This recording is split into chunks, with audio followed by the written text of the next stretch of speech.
Hammaga salom do'stlar. Bugun sizlar bilan past continuous, ya'ni o'tgan davomiy zamonni o'rganamiz. Biz bu zamonni asosan o'tmishda davom etayotgan ish harakatni tasvirlash uchun ishlatamiz. Misol uchun, I was surfing the internet 5 minutes ago. Men 5 daqiqa avval internetda vaqt o'tkazayotgan edim. Yoki bo'lmasam, they were playing computer games last night. Ular o'tgan tun kompyuter o'yinlari o'ynashayotgan edi. Xo'p, biz asosan was bilan I, he, she, it olmoshlarini olamiz.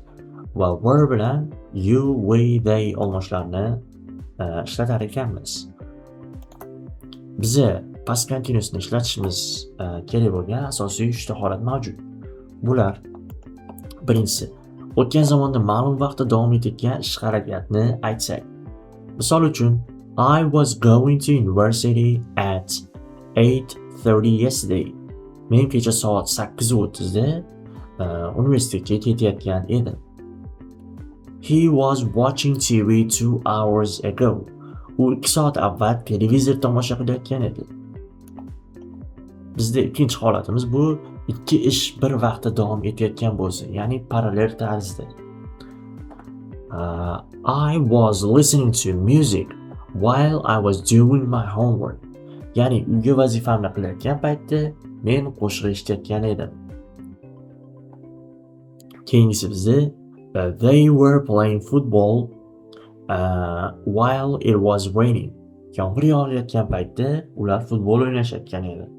Ya'ni bu yerda ham ikki ish harakat bir vaqtning o'zida sodir bo'lyapti. Keyingisi bizda keyingi holatimiz bitta ish davom etayotgan paytda boshqa ish harakat sodir bo'lsa. Misol uchun, I was going home when I saw my friend. Ya'ni do'stimni ko'rgan paytda men uyga ketayotgan edim. Ikkinchi gapimiz bizda she was sleeping when the phone rang. Telefon jiringlagan paytda u uxlayotgan edi.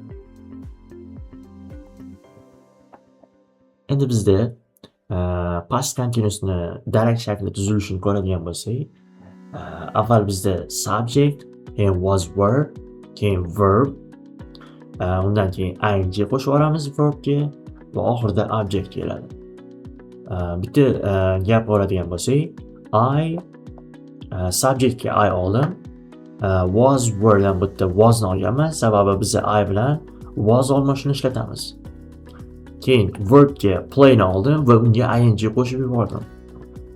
Va oxirida objectga football oldim. Shunday to'liq gapni o'qigan bo'lsam, I was playing football. Men futbol o'ynayotgan edim.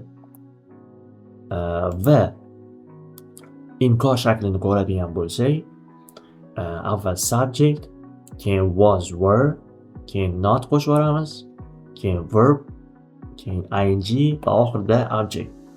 Shunda bunga bitta misol ko'radigan bo'lsak, subjectga I ni olganman, keyin was ni oldim. Chunki biz I bilan was olmoshni ishlatamiz. Va undan so'ng not qo'shib yuboramiz.